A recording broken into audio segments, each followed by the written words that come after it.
Allez, on y va.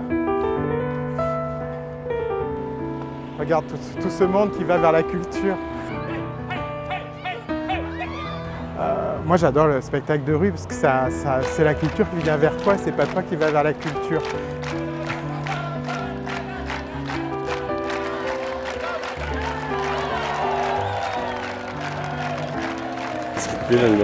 Là, qu'il y ait du monde, que la ville bouge et vive, je trouve ça génial, c'est ça qui me plaît peut-être en tant que spectacle en fait. Voilà, qu'il y ait plein de monde qui regarde. J'aime bien garder les gens qui réagissent en fait.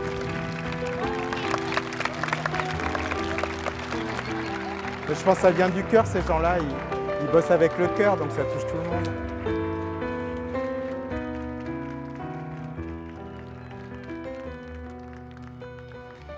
Urbaka, alors Urbe, parce qu'on est dans l'urbain, et les Akas, parce que André Hérold, qui a fondé le festival, est parti en Afrique, elle a vu les Akas, elle est revenue avec le don, et du coup on a fait Urbe Aka. 33e anniversaire cette année, et pour ma part, 17 ans de direction.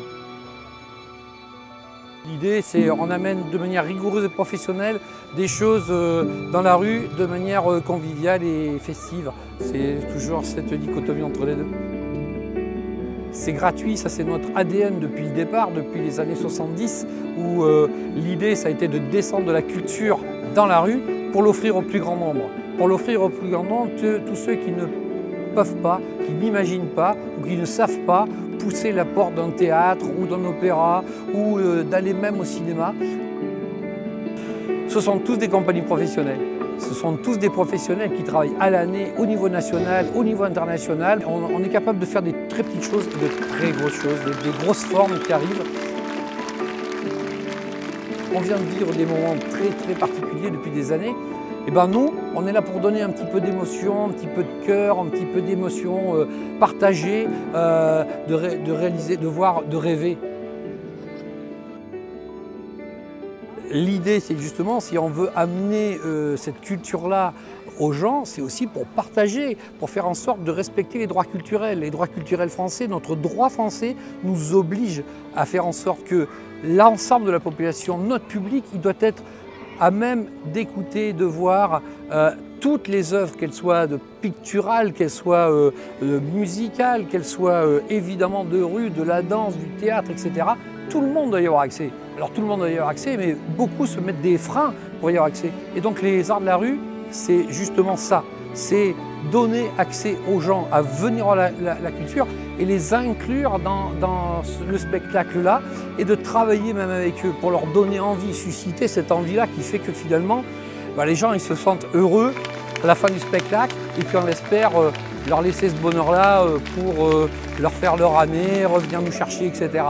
Bien, le théâtre enferme les gens autour d'une culture, on va décloisonner et ouvrir les portes pour faire en sorte d'amener cette culture-là à l'extérieur.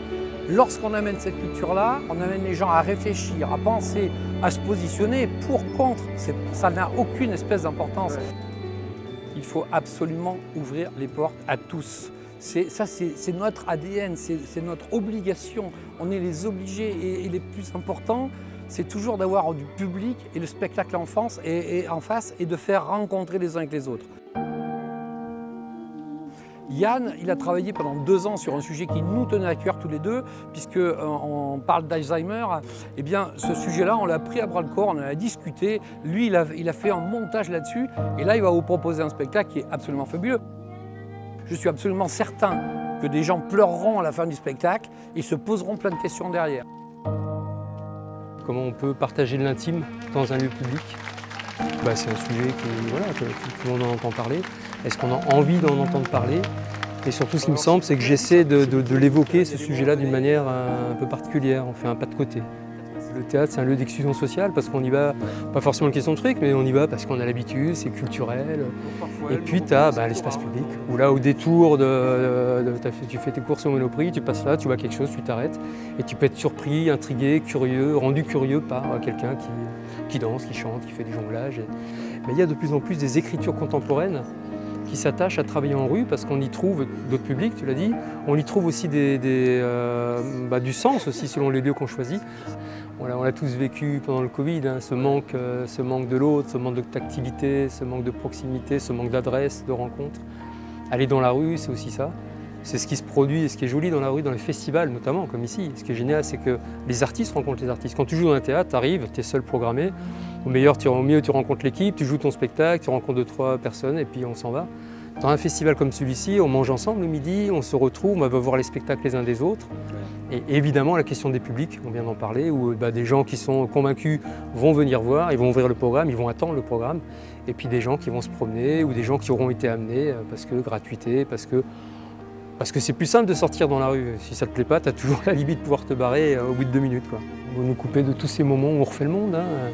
Voilà, les attentats, on s'attaque au bar. C'est quoi le bar? C'est pas l'endroit où on boit uniquement, c'est l'endroit où on prend le risque de refaire le monde. Et le théâtre, c'est pareil, c'est l'endroit aussi où, à un moment donné, une équipe, des gens décident d'essayer de refaire le monde, d'inventer un autre monde. Si on pense bonheur, on va leur donner tout ce qu'il faut pour réussir à l'obtenir. Et le bonheur, c'est quelquefois de regarder un papillon ou de regarder ce merveilleux ciel bleu qu'on a actuellement. Et puis après, c'est de partager, de faire du lien, de se mettre avec l'autre, de susciter l'envie des uns et des autres à venir se joindre à un groupe, de parler ensemble. C'est aussi d'être avec l'autre. Donc le bonheur, c'est ça, c'est de se réunir, de manger ensemble, de partager des moments, de faire une espèce de carte du tendre où tout le monde est heureux. On sait que c'est pas facile, on sait que ça peut pas se faire. Moi, j'essaye juste de donner des petits moments clés où on vient nous retrouver sur un spectacle, voilà, pendant 50 minutes, 55 minutes. Et puis après, ce bonheur-là qu'on a donné là, il va durer encore un petit moment parce qu'après, il y a même des gens qui viennent nous voir en nous disant « J'ai vu un spectacle il y a 3 ans, c'était merveilleux, je m'en rappelle bien, c'était génial. » Et bien, ce souvenir-là, il va durer des années. Et donc, tous ces moments-là où on partage ça, c'est encore le bonheur qui continue d'être véhiculé. Donc, c'est ça le bonheur.